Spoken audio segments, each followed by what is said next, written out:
sebuah buku yang berjudul Kisah Reo Ponorogo, karangan Wahyu Pribadi, penerbit Golden Triangle Press, Ponorogo, tahun 2016. Nah, teman-teman, begini ceritanya. Pada zaman dahulu kala, terdapat dua kerajaan, yaitu Kerajaan Wengker di Ponorogo dan Kerajaan Doho di Kediri. Kedua kerajaan tersebut dipisahkan oleh Gunung Wilis. Kehidupan mereka damai dan saling menghormati. Kerajaan Doho mempunyai seorang putri cantik jelita bernama Dewi Songgolangit. Dan konon kabarnya sedang dicarikan jodoh oleh ayahandanya melalui sayembara. Dan di lereng gunung Wilis tersebut juga tinggal mantan jadi-jadian yang menurut cerita adalah jelmaan Raja Sakti Kerajaan Lodoyo di Blitar Selatan. Raja Lodoyo bisa berubah menjadi wujud macan dikarenakan saat dia bertarung, dia mengubah dirinya menjadi macan. Dan saat musuhnya mati, dia memangsa musuhnya dengan penuh nafsu. Karena dikuasai nafsu, Raja Lodoyo lupa mengingat mantra untuk mengembalikannya menjadi manusia lagi.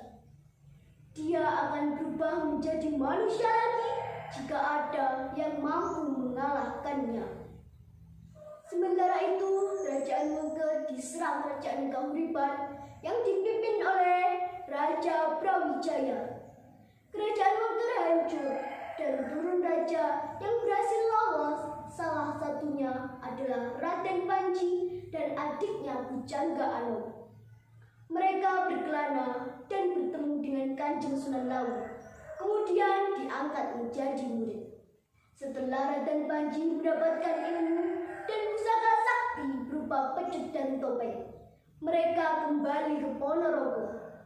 Pada saat itu, Kerajaan Kahuriban yang telah menguasai Ponorogo sedang terjadi perang saudara, sehingga terjadi kekosongan kekuasaan. Kesempatan itu dimanfaatkan Raden Panji untuk mendirikan kerajaan baru yang diberi nama Bantarangin, yang berarti tempat yang nyaman. Raden Panji bergelar Raden Panji Klono Siswahandono, yang kemudian disebut dengan Klono Sewandono. Sedangkan adiknya Bujangga Anom dikenal dengan Bujanggano. Prabu Klono Sewandono dikenal sebagai raja yang arif, bijaksana, sakti, gagah perkasa, dan dicintai oleh semua rakyatnya. Hanya saja sang Prabu belum mempunyai permaisuri. Hal tersebut sering menjadi perbincangan di kalangan kerajaan dan rakyat biasa.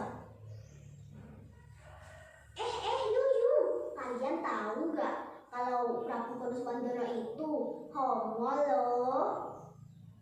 Semua orang mulai mempergunjingkan sang Prabu.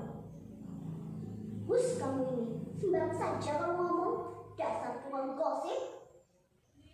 Celepuk rakyat lainnya. Loh, ini tuh bukan gosip, tapi fakta. Coba deh kalian pikir. Sang Prabu itu kan tampan, gagah perkasa. Loh, tapi kenapa kok belum punya istri? Malah sering bisa laki-laki tampan di keratonnya. Itu namanya apa kalau tidak homo? Mikir. Pergunjingan tersebut sampai ke telinga Patih Bujanggano.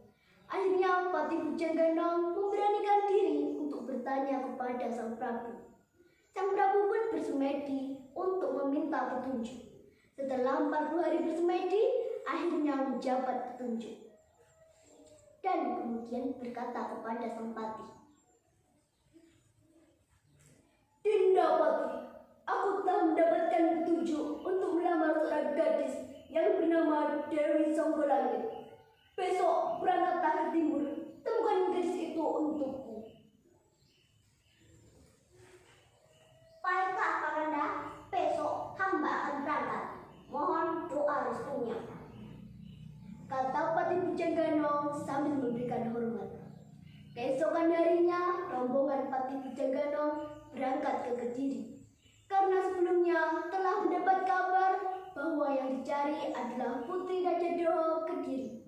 Sesampainya di Kediri, Patih Pujanggana menyampaikan niatnya untuk melamar Dewi Songgolangit untuk kakaknya.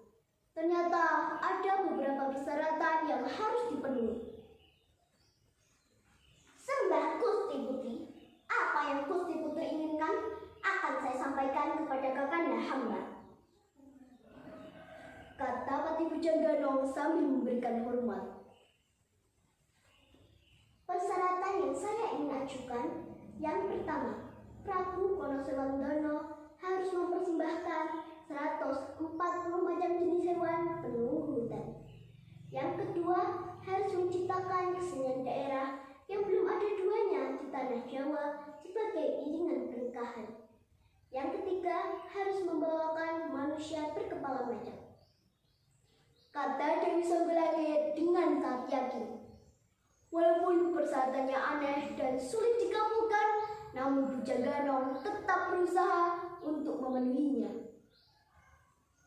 Nah, teman-teman, mungkin teman-teman masih ingat di lereng Gunung Weling tersebut juga tinggal macan yang jadi-jadian, kan? Nah, saat perjalanan pulang, rombongan Patih Pujanggana bertemu dengan macan tersebut. Macan tersebut sengaja memancing kemarahan Pujanggana. Akhirnya terjadilah perkelahian hebat. Dan dengan kesaktian yang memiliki Patih Pujanggana, macan tersebut kalah tersungkur. Ampun, ampun, saya mengakui kalah. Aduh, teriak macan tersebut. Setelah macan itu dilepaskan, dia menerkam lagi. Dan itu membuat Patih Pujanggana sangat marah. Kemudian Patih Pujanggana mengeluarkan pecut saktinya. Rasakan ini, jedar! Pecut tersebut mengenai perut macan. Dan tiba-tiba perut macan tersebut berubah menjadi manusia. Namun kepalanya masih macan. Melihat itu, kemarahan Patih Pujanggana pun menurun. Namun tiba-tiba macan tersebut meludahi Patih Pujanggana dan membuat Patih Pujanggana sangat marah. Kemudian Patih Pujanggana mengayunkan pecutnya lagi. Rasakan ini! Namun dihalang oleh Ki Ageng Purubowo. Hentikan Patih! Jangan gerakkan lagi pecut itu. Lihat di depanmu terdapat manusia berkepala macan. Bukankah itu seperti yang dikehendaki Dewi Songgolangit? Patih Pujanggana pun baru menyadarinya. Lalu manusia berkepala macan tersebut ikut dibawa pulang. Nah, selama perjalanan, burung merak yang biasa bertengger di kepala macan tersebut ikut terbawa. Akhirnya Prabu Konosewandono dapat memenuhi persyaratan yang diminta Dewi Songgolangit. Namun masih ada halangan. Ada satu pelamar yang tidak terima. Dia adalah Prabu Giriwanci, raja palsu jelmaan Patih Singolodro, kerajaan Doho. Tidak bisa. Jika kau lebih unggul daripadaku, coba tunjukkan kesaktianmu, tantang Prabu Giriwanci. Maaf Mas, saya tidak bermaksud untuk adu kesaktian. Namun jika kau masih maksa, akan saya layani, kata Prabu Konosewandono. Pertarungan pun terjadi. Mereka sama-sama sakti. Pertarungan pun berjalan sengit. Di akhir pertarungan, Prabu Konosewandono mengeluarkan pecut saktinya. Pecut Samandiman. Dengan sedikit jurus andalan, Prabu Konosewandono mengajunkan pecutnya.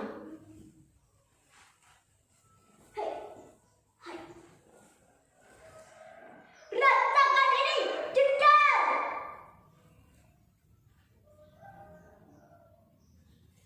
Terdengar suara gelegar dan terkaparlah Prabu Giriwanci. Pertarungan pun dimenangkan oleh Prabu Konosewandono. Acara pernikahan pun dirayakan secara meriah, diramaikan oleh kesenian yang terdiri dari manusia berkepala macan yang di atas kepalanya terdapat 140 kuda yang dinaiki oleh dayang-dayang. Sementara itu, Patih Pujanggana pun terlihat bahagia. Dia menari-nari sambil berjungkir balik. Sementara itu, Dewi Songgolangit ditadu, dan di sampingnya berjalan kaki Prabu Dono Sewandono. Di belakang mereka terdapat rombongan sesepuh, abdi dalam, dan di barisan paling belakang terdapat prajurit dari Bantarangi. Barisan iring-iringan tersebut yang kemudian disebut Reok Ponorogo. Ngabdi Nusa Bangsa, ngemati budaya. Iki dadi ciri bangsa seni Reok Ponorogo, Reok Ponorogo. Nah, teman-teman, sekian cerita dari saya. Ada kurang lebihnya mohon dimaafkan. Dari cerita ini kita dapat ambil hikmahnya bahwa kebenaran dan kesabaran pasti akan menang. Cukup sekian cerita dari saya. Ada kurang lebihnya mohon dimaafkan. Wassalamualaikum.